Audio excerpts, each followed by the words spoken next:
Hello to 1997Batman.com. Yes, we're on to number 3 of the McFarlane multiverse figures line for the Batman and Robin movie. This time we have Dick Grayson, aka Robin, there around the back. And yeah, as you, I mean, I'm hoping you've watched all the other ones to these, but yeah, that's the explanation. We got another little bit of Mr. Freeze. This time we got his arms.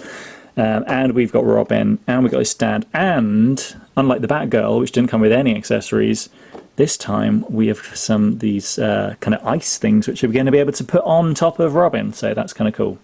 Let's get him open and have a little look at him. Right, so out of the box, this is what your figure looks like. Obviously, as with all of these, you get a little trading card. Dick Grayson on the back. I haven't been reading these. I assumed they were biogs of the characters, but actually it's just a brief description of the movie. But anyway, that's, yeah, leave that to one side. This is the main event. The figure, as you can see, it looks pretty good, I think. Let's go in close and have a quick look at his face. I think that's a pretty solid Chris O'Donnell face there. I think they've done a pretty nice job. He's got the big thick jawline, he's got the big chin. You know, the nose, the pouty lip expression that he always had throughout that movie. It would have been nice to have maybe like an alternate head sculpt, maybe with that big old scream that he does when you know, Batman stops his red bird cycle, whatever it was. But yeah, all in all, I think it's pretty good. He's got the sideburns, the hair. Yeah, it's okay. I think. Don't know. It makes it look less kind of short and crew cut than it was in the film, but anyway, I think it's pretty fine. The important thing is, without kind of having loads of hair, he does have a full range of motion with his head. He can move him to the side and up and down, and yeah, get a lot more going on. In terms of like the rest of the suit, obviously we've got this, the main colory bit is this big red Nightwing or Robin symbol. Unfortunately, with the double jointed elbows, they haven't painted these bits, so it does kind of break there. But I guess I could really, if I wanted to, just paint those bits. But yeah, other than that, I think it's pretty good.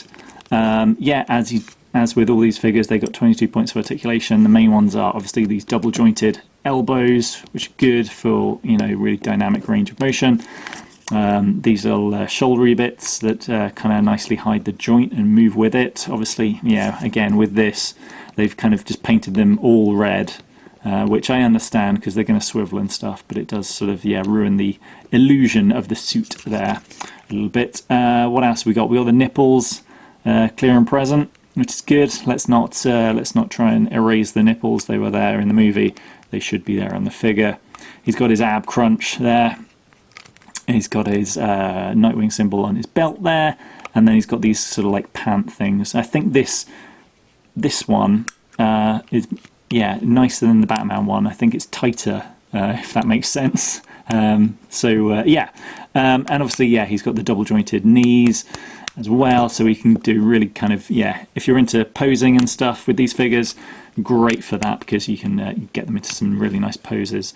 Ball joint on the foot as well, and he's got the little toe thing if you really want that.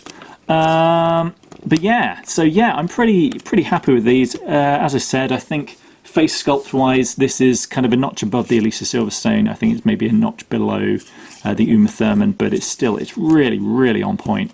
Again, kind of around the back, he's got this sort of yeah, his cape looks pretty great. Again, not a fan of plastic capes, but these are really nicely done. Really sort of, yeah, just they look really dynamic and sort of, you know, swishing off to one side. Not overly dramatic, but yeah, nice little kind of swish there. If you really want to see his bat butt, because obviously we did see that in the suit-up scenes, that is what his butt looks like. Right, now let's have a look and see what these ice accessories do, because Robin comes with some ice accessories. It took me a while to figure out where these go. Obviously, this is to represent the bit in the movie where he gets frozen. Mr. Freeze, you know, freezes him. You have 11 minutes to thaw the bird. So this one goes over his face. And then this one, I don't know. I guess it goes kind of over here. Obviously, in the movie, he got completely kind of covered in ice. But you can only sort of like partially do that here. But yeah, I think that's pretty good. So yeah, all in all, I think this is a really solid Robin figure. Let's just take these ice pieces off for a second. so we can compare him, as I've been doing with all of these, to the old Kenner one. Hello! It seems incredibly short now, putting them side by side. Obviously the Kenner one, there was much more blue, a different shade of red, but I think again I'm happy with what we've got here. Maybe would have liked a little bit more of this kind of shiny blue, but hey ho. Yeah, that is your Robin figure from McFarlane. This is yeah, another absolute must. This whole line is an absolute must, really, for me. Baffled that we've got them, but also super excited. Yeah, so see you next time for Batman and Mr. Freeze.